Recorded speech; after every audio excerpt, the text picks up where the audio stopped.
The 1906 San Francisco earthquake and impact. Throughout the 20th century, even till today, a lot more scientific knowledge has been acquired to further describe the process of the occurrence of earthquakes and their effects. One earthquake stands out in particular due to the research obtained from it and is known as the 1906 San Francisco earthquake. It has led to major advancements in the scientific field of seismology and is why it is significant. This lecture will cover a basic description of the earthquake, the causes behind the damaging effects of shaking, and its contributions to different theories. Firstly, this earthquake was fairly large and caused a lot of damage. According to the Department of Conservation, the earthquake occurred in April of 1906 with a high magnitude of 7.9. The earthquake was largely felt in San Francisco due to the fracturing of about 300 miles of the upper part of the San Andreas Fault, Attringer and Wurgler. According to the same source, this led to a large fire that affected a densely populated area. The damage of the entire earthquake led to about 2,000 to 3,000 lives being lost, many homes destroyed, and roughly 300,000 people were suddenly displaced. Attringer and Wurgler. The photo on the right displays one of the camps where individuals affected from the earthquake could go.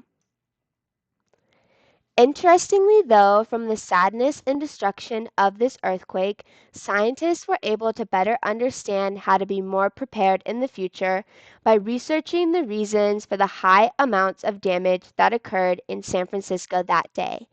According to an article from USGS about the earthquake, the structure of buildings at the time didn't have the ability to withstand an immense amount of shaking.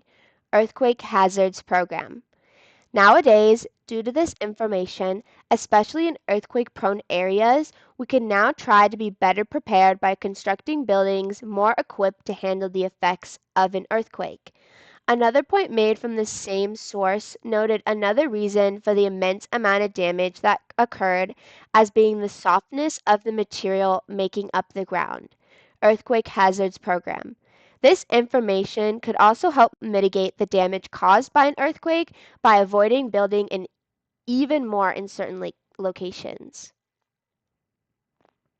In some spots, the damage that the earthquake caused on the Earth's surface can distinctively be seen like in these photos.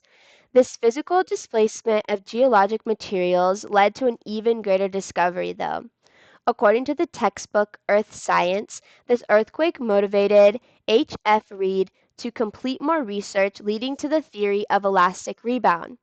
This theory gave a description of how earthquakes occur. This happens when built-up pressure is released when faults finally slip over each other.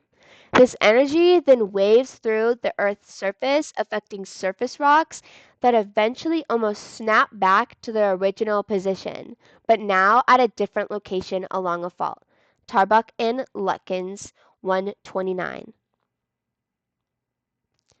Here is a model that helps to better understand this theory a little more by visually showing its effects. This discovery, though, was a major building block towards what we know about earthquakes even now. The documentation made of the surface displacement after this earthquake, like shown earlier in this lecture, became even more important later on as well. According to UC Berkeley, this information helped to support the plate tectonics theory and furthered the understanding of the San Andreas Fault. Berkeley Seismology Lab. In conclusion, the 1906 San Francisco earthquake was tragic, but also an insightful scientific event. It is significant, though, because it highlights issues with the construction above ground and reminds individuals to think about the surface of what's under their feet as well. From this earthquake, scientists were able to create theories that are still vital to the knowledge about earthquakes even till this day. You may even consider looking at some of these aspects that we discussed in this lecture before choosing a location to move to. Here is the work cited in this video and are also posted down below in the chat. Thank you.